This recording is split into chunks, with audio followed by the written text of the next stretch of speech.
to send a message to Donald Trump that we're not going to stand by while he rips health care from people or he rips food assistance from people to give billionaires tax breaks.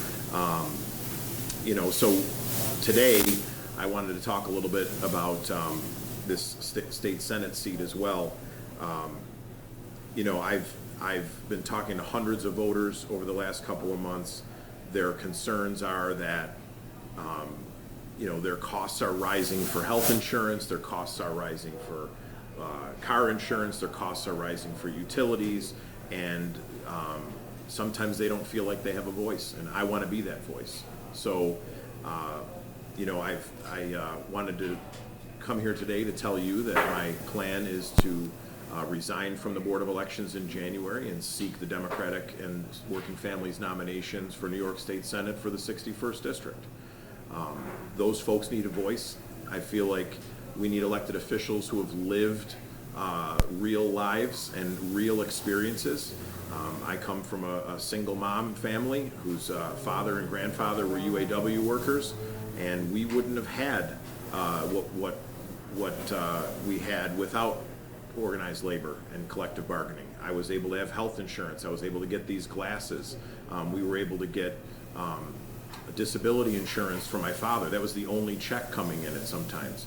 And folks are struggling now, and they need a fighter and a voice, and I want to be that voice. So I've had an overwhelming amount of support for this and encouragement, and with that said, that's why I'm here today. I feel like there's a lot of folks that are supporting me, a lot of people in the community, and this is the right day to make that announcement, not during the last election cycle. It was critical. For a local year, it was one of the most critical elections we've ever had across the nation, and I'm just so proud of what we were able to accomplish yesterday. We ran candidates across Erie County who were brand new. We elected the first African American in the history of the town of Amherst, the first African American in the history of the town of Cheektowaga, swept those towns, and I think people made their voices heard. And so I'm incredibly proud of what we accomplished yesterday, and I'm really excited to move forward. Can I start? Yep. Jeremy, this has been, congratulations. Obviously, this is a big deal for you guys. This has been probably the worst kept secret. Walk me through the behind the scenes here. Senator Ryan steps down, becomes the mayor of Buffalo. You resign, now run for state senate. Is this just a shuffling of the chairs? Was this the plan all along? No, I haven't talked to Sean Ryan about this Senate seat. We kind of siloed everything to this election and made sure we all were just focused on that. We had somebody spend $500,000 in this mayoral race, and it was a real campaign that was waged against us all over the county. The Republicans dumped everything they had in the town of Amherst. We didn't have time to talk about next year's elections this year, so we really worked hard to keep that focused. My plan, as I said, is to resign from the board and to basically take myself out of the endorsement/nomination process per our party rules. When I step down, we have a process in place for someone else to run the party and manage the doings of the party. And if John Rivera is still in this race and he's running, then I expect him to do the same thing. He's a member of our executive committee, and we're going to just continue moving forward. If I may follow up, can you understand why there might be some cynicism or skepticism knowing your role within the Erie County Democratic Party, and then all of a sudden you're running for office? Well, I don't think being the chair of a party should preclude someone from running for office. And I've had a lot of encouragement from labor leaders, business leaders, community leaders. I've been knocking on doors trying to get the vote out for the last month and a half, and I've had a very good response. I think what's most important is that people are focused on who am I and what have I done in my life, right? I'm more than just a chair or an elections commissioner. I'm somebody who was born and raised in this district my entire life. This is where my family lives. This is where I raise my kids. This is where I own a home. And this is where I want to work hard for the community. So, I think once folks start to get that message, it's going to resonate, because that's what we need. We need fighters who are going to stand up for our middle class and working families like never before. We are under attack from Washington.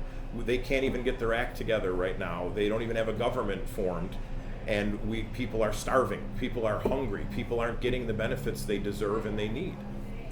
Essentially, you're a party boss looking to give yourself a promotion. Well, that's what you're saying, Ed. Well, that's what I'm saying is the skepticism here. Yeah. And I'm asking if you can understand what I would say is, Ed, we have elections, and when this happens, there's going to be 3 elections for this seat. There's going to be a special election, a primary, and a general election in November. And my plan is to take my message to the voters, and my plan is to talk to them about why I would be a strong senator for them and a strong voice in Albany. And those people are going to have the say in this. You know, I'm walking away from my position at the Board of Elections after I fulfill my duties. You know, we have to certify this election. We've got some close elections that we need to keep our eye on. We could have a recount situation in one of our smaller towns, although it looks like we might be above that threshold. So I've got responsibilities between now and January to make sure that I uphold my oath at the Board of Elections, and then we're going to have this campaign next year. So, John, you were not happy when John made the announcement during campaign season, but you guys have been close allies. You helped him start his political career. Yeah. And worked really hard on this year's election cycle, particularly on the mayor's race. Right. With the Zellner victory last night. Yep. There is an image of the Erie County Democrats as being a fractured party, and this kind of plays into that. You know, what you tell voters who are seeing, you know, this kind of, like, obviously it's an electoral process, but right. You know. Well, I wasn't angry at John Rivera for running for state senate.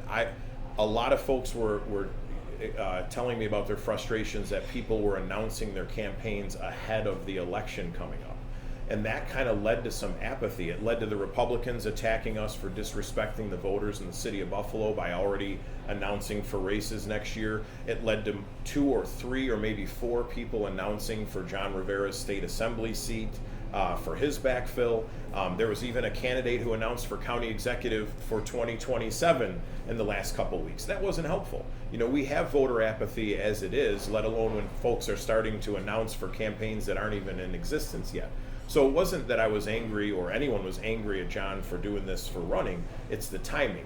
As I said, this is a critical election this past year. We had to send a message to Trump. If we just laid down, I think it would have been horrible. If we weren't organized, we put forth an unprecedented effort to put resources out in the field for these terrific candidates that ran across the county. And I'm really proud of the work we did. And I think if we got distracted and others were talking about running for office, that it would have been a huge problem. As party chair, there's a lot of conversations that happen behind the scenes. You know, take me back a couple of years when discussions about, you know, Sean Ryan perhaps running for mayor were being had. Mm-hmm. Who's to say that your name wasn't slipped in there? This wasn't being concocted, I would say, to get to this point. Well, and let me go back to Justin's question really quick. So the fact that the party hasn't been fractured in a long time, but we used to be known as Beirut on the Lake. And what I would say to that is that I feel that the political and governmental leaders and community leaders in the 61st Senate District are strongly behind me in a strong public way right now, because they want someone who can stand up for this community in Albany and deliver. And so if I felt like this was a fracturing of anything, I wouldn't be doing it. If I felt like I didn't have that support, I wouldn't be doing this. But I have had a tremendous amount of encouragement to do this from a lot of folks in the 61st District. Rob, there was just no conspiracy here where there was a deal for this or that. We went through a full process. You know, we were on the mat on election night last year. We got knocked down. It was not easy. We worked incredibly hard. We went through one of the toughest elections that I've ever been part of, and I've been doing this for 22 years as a volunteer and somebody who worked at Democratic headquarters. It was not easy to wake up the next day and say, geez, we got a job to do, and it's to elect Democrats and get ready for next year. But we put together 3 citywide conventions for the first time ever. Hundreds and hundreds of people participated in that. The endorsed candidate for mayor was not the incumbent. That wasn't an easy situation to handle, but the hundreds and hundreds of rank and file committee members made that choice, and then the executive committee. So, and they were validated by an overwhelming win in the primary, and then yesterday an overwhelming win in the general election. So the voters have the say here, and they're going to have the say in this district next year. Bouncing off of what Justin was adding or alluding to here, with Assemblyman Rivera announcing just a couple weeks ago, is there concern about what that dynamic-wise could cause within the party at this point? Given this is a special election, you'll have some time before you have to then select somebody to run for another term. Yeah, well, no, I think, first of all, last night was, as I said, one of the most successful nights that ECDC has ever had on an off year. We swept races where we had the kitchen sink dumped in on us. We are strong, we are united, and I feel that I have that support behind me. And the assembly member is going to have to make his case to folks and see if he can get the support. This election is a special election that will be called within 10 days of the vacancy, and then it must be called within 40 to 50 days from that. So I anticipate a special election in February, and we'll see. Jeremy, Without a primary process, though, is there a concern that this Then is there really will be- being run by the party? Then there will be a primary in June, and then there will be a general election in November. So it will be 3 elections that whoever is nominated for this seat is going to have to face next year. Jeremy, let's face the facts here. The city of Buffalo is financially in the hole. Sean Ryan just won the mayor's office. You potentially could then be his biggest advocate in Albany. What he said in the past is that he will look to Albany to help fill that hole. Yeah. If you are elected to the seat, what do you do? Well, there's no question that the city needs state funding and state help, and the city is the jewel of our community, and we need to be there for whatever they need. But I think, and one of the reasons why I'm so excited about Sean winning is he's going to take a different approach than the last 20 years. I think he's going to tighten up his belt.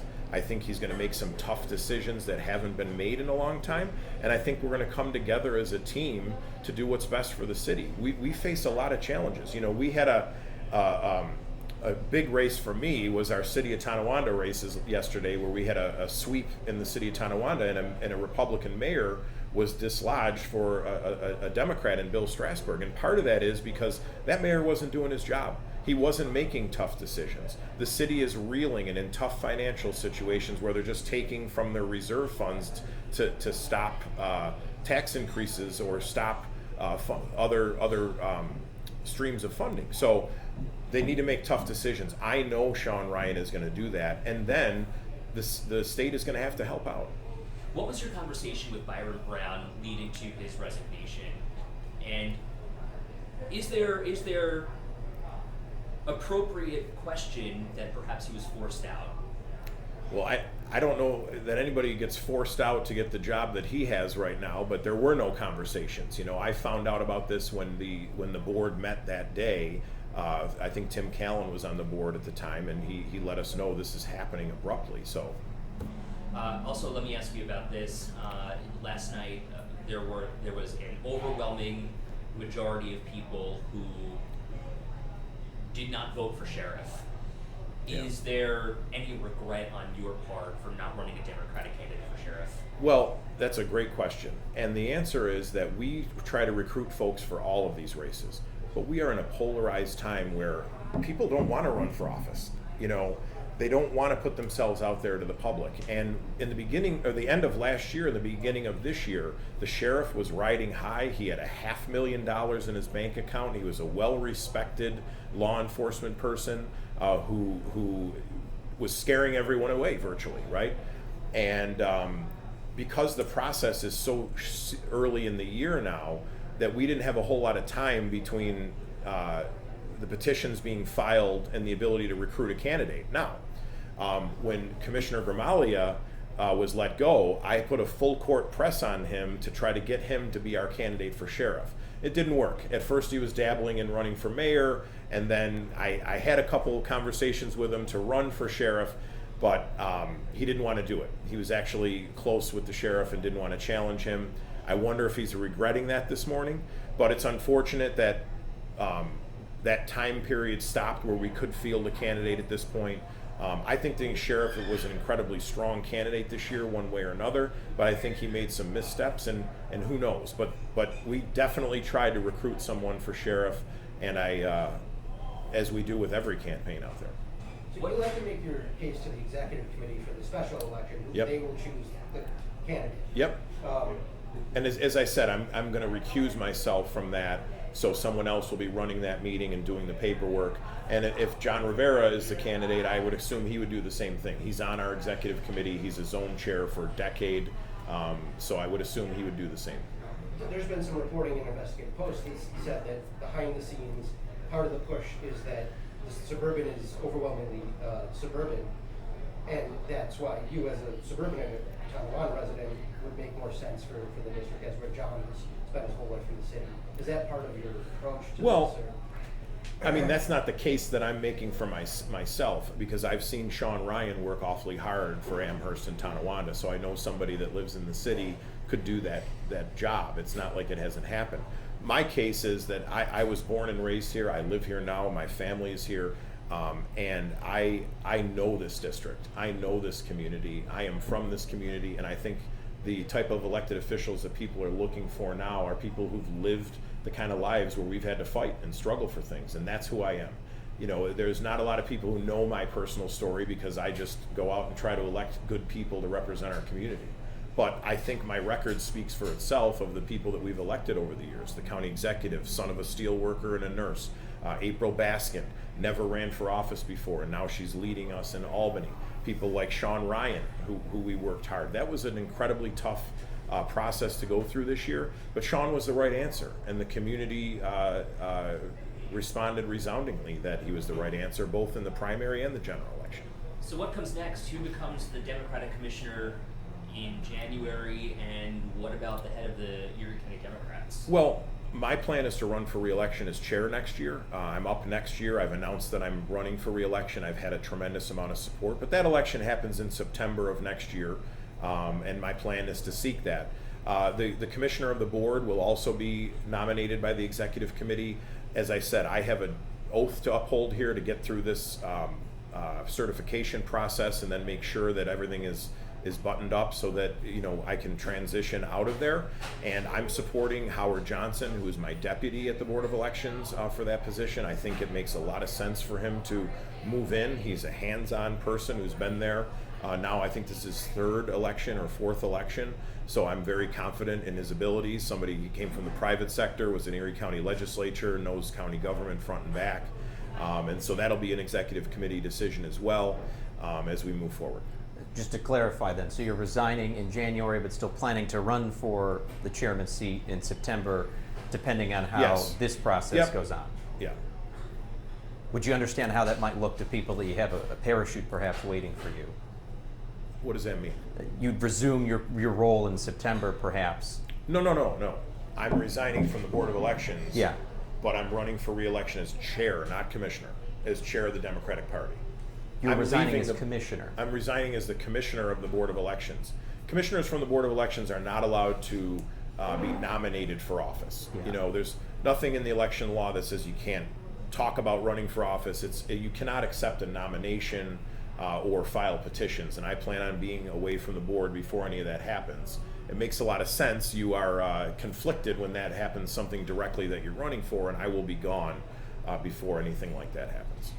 I guess I maybe think- to Rob's point is, can you understand perhaps the conflict of interest, knowing that you're interested in running for office, but also then interested in keeping your position as party Well, chair? I'm still the party chair, and I'm still running for re-election. I don't know. You know, folks said that there were conflicts as commissioner. I would just say that, you know, we've proven that there are no conflicts. That we have a great system in place. We have a model board of elections that folks come from across the state to see what our practices are, and they model what we do. I'm incredibly proud of the work we've done on that. I've been the chair of the statewide bipartisan legislative caucus that goes and implements what happens in Albany with the state legislators. I've worked with the state legislators in Albany to implement election reform, unprecedented election reform, early voting. So I'm proud of the work we've done with that, and as I said, running for re-election as chair. Yeah, so just to clarify, so you're staying on as party chair, But you're Yes. resigning as commissioner? Yes. Yep. Okay, I don't know Yeah. if I missed that. then, Yeah, but thank no, you what for I think clarifying. might have mixed that up is that my plan is to recuse myself from the process of running the party when this happens. So I'm not gonna be the person in charge of the process when the Senate nomination comes up. Our party rules speak to that, and I will be stepping back, which I hope that Assemblymember Rivera does the same thing. Not to get too far out of ourselves, but like looking toward the general, Mhm. right? In Albany, incumbents often are reelected. You're losing a state senator who has handily won pretty much every election since his first one. Is there any concern that the vacated seat will be more difficult to keep? Well, I'm not taking anything for granted, just like I haven't in this past election. You know, we can no longer do that. You know, I know that some folks want to talk to me about turnout. You know, we had a much lower turnout than we did 4 years ago, in part because we had a historic write-in campaign that no one's ever seen anything like before. We can't take anything for granted these days. I plan on running through the tape on all 3 of these elections next year and working hard.